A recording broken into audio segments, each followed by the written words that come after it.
Imagine locking a highly intelligent student in a massive library for a week, right? Just a huge stack of textbooks. Okay, I'm picturing it. And when you open the door 7 days later, you'd expect them to, well, have read the books. But instead, you find they haven't just read the material.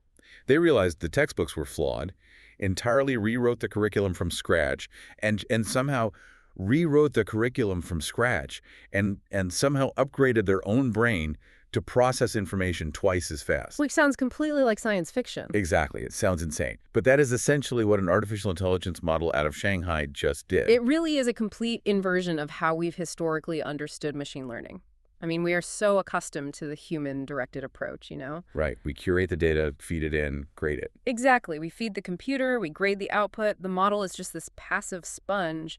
But the research notes we're looking at today, they just shatter that dynamic entirely. Welcome to the deep dive. Yeah. Today, we are immersing ourselves in a stack of verified data, benchmark scores, and architectural notes surrounding MiniMax M2.7. Released in March 2026. Yep, March 2026.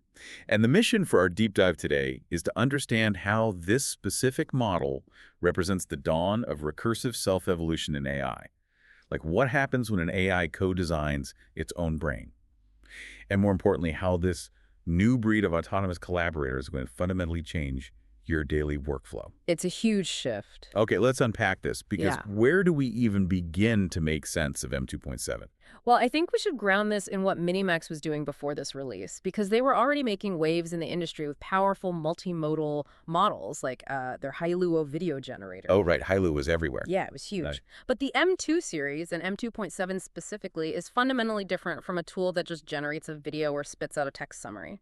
We're transitioning from viewing AI as a static utility to treating it as an autonomous collaborator, one that can actually improve its own underlying logic. Okay, but before we get into the crazy sci-fi aspect of how it trains itself, we have to look at the engine under the hood, right? Because you can't have an AI running thousands of complex internal experiments if the architecture doesn't give it the computational breathing room to do so. No, definitely not. Compute is everything. Right. So the documentation says M2.7 is a mixture of experts model, or MOE, boasting a massive 230 billion total parameters. Which is massive. It is. And for anyone trying to visualize this, imagine a massive, sprawling library, like the biggest library you've ever seen in your life. Yeah. That represents the 230 billion parameters. Now, if you walk into that library and ask a highly specific question about, say, 18th century French poetry. A traditional AI model would basically turn on the lights in the entire building. Exactly. Wake up every single librarian, scan every single floor just to answer your one question, which takes an unbelievable amount of computing energy. It does, but that gets us halfway there, because the real magic of mixture of experts setup isn't just the size of the library. It's the hyper-efficient router at the front desk. The router, right. Yeah, so instead of turning on the lights in the entire building, M2.7 relies on a routing mechanism that instantly knows exactly which single aisle out of a million contains your answer. So it just walks straight to the French history wing. Straight there. Flips the switch for that specific aisle, pulls the exact book. Out of its 230 billion total parameters, it only activates about 10 billion parameters per token during a task. Wait, only 10 billion? So it holds an immense amount of knowledge, but only exerts a tiny fraction of the effort to access it. Precisely. And we have to look at the economic reality that this architecture creates. What's fascinating here is that by only lighting up the relevant aisles, M2.7 becomes incredibly efficient in inference. The cost drops. Exactly. The cost-to-performance ratio is astronomical. Yeah. And that specific financial efficiency is the foundational prerequisite for an AI to evolve itself. I mean, if it cost a company $1 million in server time every single time the model tried to teach itself a new trick, They'd go bankrupt. the company would go bankrupt before the AI ever got smarter. The MOE architecture provides this cheap, highly scalable engine that's strictly required for the model to run thousands of internal experiments without breaking the bank. Okay, which brings us to the main event. We know it has this highly efficient, compartmentalized engine. Let's look at what the developers actually let the model do with it during the training phase. Yeah. The documentation calls this the auto-evolution phase. Yeah, this is the paradigm shift we mentioned earlier. During development, the engineers essentially gave an internal version of the model the keys to the laboratory. They let it participate deeply in its own evolution. The details in the source material here are just staggering. Let me read some of this. It says the model built its own, quote, agent harness. It updated its own memory. It created dozens of complex skills, some over 2,000 tokens long. And it ran its own reinforcement learning experiments. Wow. Like, it would analyze its own failure trajectories, modify the underlying code, evaluate the new results, and then decide whether to keep or revert the changes. And it did this entirely autonomously over more than 100 rounds. Let's demystify some of those terms because they are really crucial. When the notes say it built an agent harness, imagine you hire an intern to do research. An agent harness is like giving that intern a desk, a web browser, a notepad, and a calculator. Okay. It's the digital environment that lets the AI actually interact with external tools and orchestrate a workflow, rather than just generating text in a vacuum. M2.7 built that environment for itself. It's like a mechanic driving a car down the highway, feeling a rattle in the engine, and instead of pulling over, they climb out onto the hood to rebuild the engine while still going 70 miles per hour. That is a very apt way to look at it. It requires a profound level of metacognition. It isn't just generating an output, it's attempting a task, failing, reading its own error logs, understanding why it failed, rewriting its own operational code to fix that specific blind spot, and trying again. See, here's where it gets really interesting for me, though, because when I read that, a massive red flag goes up. Oh, yeah? Yeah. If an AI is analyzing its own failures and deciding what code to keep, how do we know what's actually improving? I mean, how do we know it isn't just spiraling into a loop of bad logic, like a photocopy of a photocopy, where it just ends up reinforcing its own hallucinations? That is the single biggest risk of synthetic data and recursive self-improvement. Absolutely. Because if a system's only measure of success is its own opinion, it will degrade. Right. The safeguard here relies on objective mathematical reality. The model isn't just deciding on a whim that its new code is better. It runs its newly written code against strict external reinforcement learning benchmarks.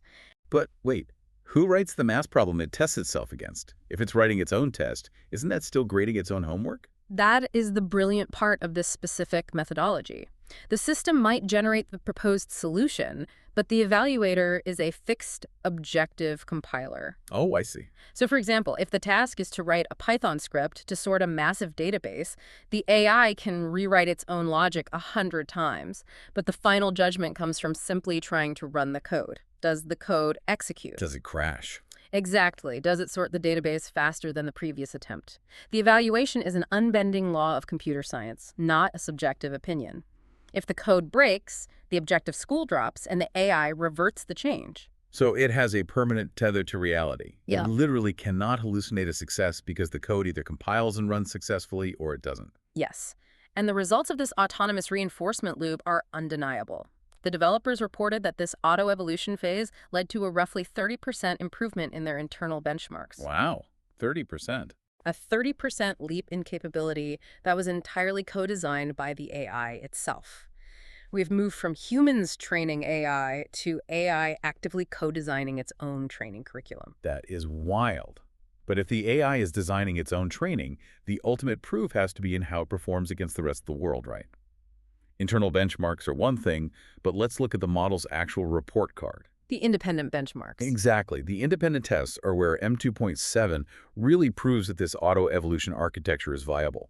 But let's not just lift a bunch of statistics. What do these tests actually prove about its capabilities? Well, we should focus on Vibe Pro and SWE Pro. These are arguably the most telling benchmarks. On SW Pro, which rigorously tests software engineering capabilities, M2.7 scored 56.22%. To put that in perspective, that nearly matches GPT 5.3 Codex. Wait, nearly matches Codex, which is a model specifically engineered from the ground up just for coding. Exactly, and M2.7 is achieving that as a generalized model. But Vibe Pro is where things get truly interesting. It scored 55.6% there. What does Vibe Pro test exactly? It doesn't just test if a model can write a single, isolated line of code. It tests end-to-end project delivery. It simulates a scenario where a client sends a vague, rambling email asking for a web application with a database. The AI has to read the vague instructions, plan the software architecture, set up the environment, write the code, debug it, and deploy it. So it tests if you can manage an entire project from conception to execution, not just answer a trivia question. All right. And the data mentions another test called Pinch Bench, focusing on its ability to act as an agent. Yeah, on the Pinch Bench agentic test, it scored an 86.2%. which secured it fifth place overall globally, sitting right behind Claude Opus 4.6. That's incredibly high. It is.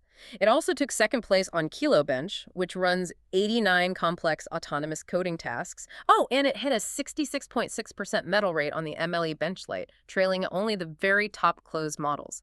Not to mention, it holds the highest ELO among open source models on GUP Valet at 1495.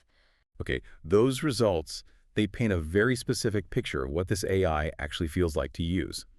Because the source material highlights a highly specific behavioral quirk that emerged from the self-training. M2.7 features a massive 200,000 token context window, and it developed a tendency to, well, read a lot before writing. Yeah, and that behavior is a direct byproduct of learning through failure. When an AI trains itself to solve complex end-to-end problems, it quickly discovers that rushing to generate text often leads to errors. Right, it trips over itself. Exactly. So, through reinforcement learning, it developed this methodology of deeply exploring the context window. It loads all the parameters, traces the variables, and essentially thinks and maps out the entire structure before it outputs a single line of text or code. You know, it really reminds me of a thoughtful, applied student sitting in the back of the classroom. The teacher asks a simple question, and the student is definitely not the fastest to raise their hand. Yeah. But when you give the class a massive, multi-layered project where everyone else rushes in and gets tangled up in the details, this student sits quietly, reads all the material, maps out the entire structure, and then goes incredibly deep to solve it flawlessly. If we connect this to the bigger picture, think about the broader goals of the tech industry right now. For years, we had erratic text generators. They were incredibly fast, but they hallucinated frequently, and they could not hold a stable persona or role. Yeah, they're all over the place. Right. What M2.7 proves is that recursive self-improvement creates highly capable, stable agents.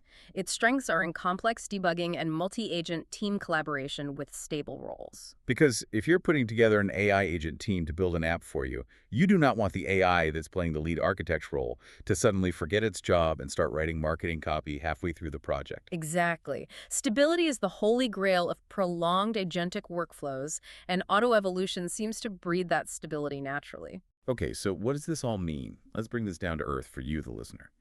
Because we understand the engine, we understand how it trained itself, we see the test scores, but what does this actually mean for someone who wants to use M2.7 today to scale their own productivity? And, because nothing is ever perfect, what are the invisible hurdles? Well, the economics are perhaps the most disruptive part of this entire development. Because of that highly efficient routing architecture we talked about earlier, M2.7 delivers roughly 90% of the quality of a top-tier frontier model like Opus 4.6, but it is radically cheaper. Reports show it being anywhere from 7 to 50 times cheaper depending on the specific workflow. Think about your own Friday afternoon. Imagine your boss drops a massive broken code base on your desk at 4 p.m. The worst nightmare. Right. Nobody knows why it's broken, and the original developer quit 6 months ago. Normally, your weekend is entirely gone. But now, you can unleash a model like M2.7. It can read the entire 200-page API document in seconds, try a fix, fail, read its own error log, rewrite its own fix, and hand you the working code by the time you get back from getting a coffee. Yeah. And instead of that automated workflow costing you $100 in API calls, it costs you $2. That cost reduction is the difference between a project being a fun weekend experiment and a viable, scalable business tool. It democratizes frontier-level capabilities. It absolutely does. It makes it incredibly viable for integrating into standard Office suites. You can have an AI doing prolonged multi-turn editing in massive spreadsheets, Word docs, PowerPoint, or running multi-agent workflows that run for hours at a time without worrying about the compute bill. So what's the catch? You mentioned the thoughtful student persona, and I imagine that deep reflection has a downside. It does. Its tendency to overexplore the context window can cause timeouts in time-sensitive tasks. Oh, I see. Yeah, if you need a split-second response for a real-time customer service chatbot, M2.7 might think too long and time out the connection. It trades lightning speed for deep processing. And what about hardware? If I want to run this locally, can I run this 230 billion parameter behemoth on my laptop? You cannot run the full uncompressed model on a standard consumer laptop. Despite only 10 billion parameters being active at any given time, the model's total footprint on a hard drive is still massive. However, the developers made it highly accessible. You can run it via 4-bit GGUF quantization or through local runners like Alamama if you have a high-end desktop rig. Hold on. For those who haven't set up local models before, let's clarify that.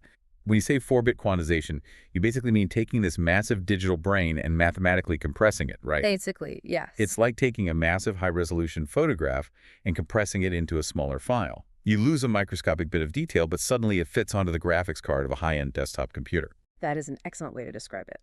Quantization lowers the precision of the numbers in the model's weights to save space.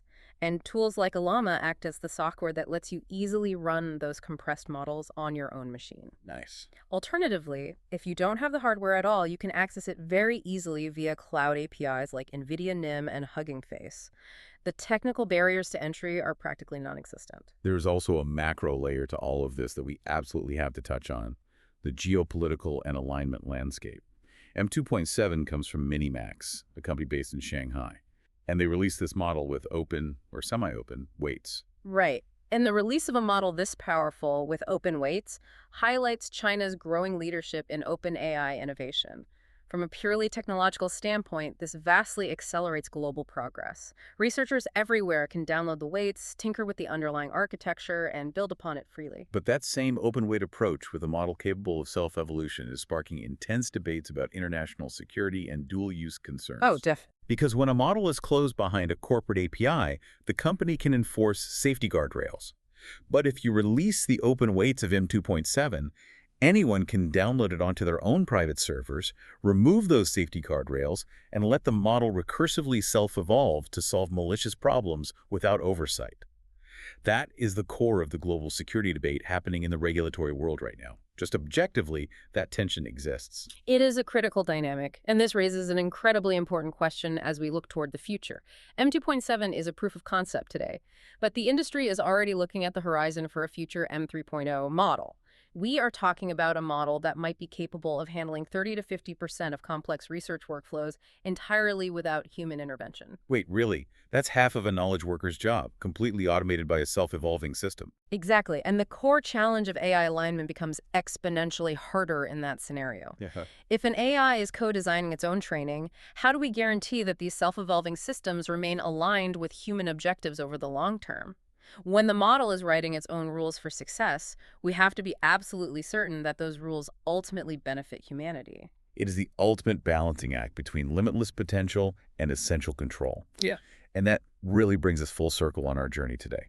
MiniMax M2.7 isn't just another incremental update in the endless tech arms race. It is the living, breathing proof of concept that recursive self-improvement is here. It works. It does. It democratizes frontier-level AI capabilities at a fraction of the cost, making it accessible for anyone to build complex, stable, multi-agent workflows. And for you listening, this is a moment to recognize a profound shift in your own relationship with technology. AI is no longer just a mirror reflecting the human data we feed it. It's actively looking in the mirror, analyzing its own flaws, and figuring out how to upgrade itself. The challenge for you now is not just learning how to prompt a chatbot, but how to utilize this new breed of autonomous collaborator with wisdom, creativity, and strategic foresight. Right. It's about learning to direct a brilliant, self-improving digital employee, rather than just clicking buttons on a digital tool. But before we go, I want to leave you with a brand new concept to ponder, building on everything we just discussed. We talked about M2.7 spending 100 autonomous rounds, rewriting and optimizing its own software code. It was analyzing its own logic and rebuilding its own digital engine. The auto-evolution of its software, yes. Well, software is ultimately limited by the physical silicon it runs on.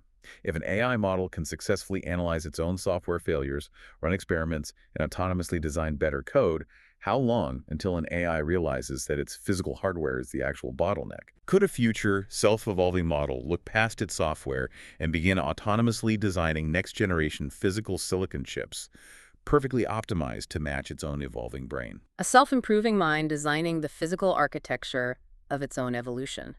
That is a profound thought to leave on. It is the ultimate recursive loop. Thank you for taking this deep dive with us today. Stay insanely curious, keep questioning the world around you, and we will catch you next time.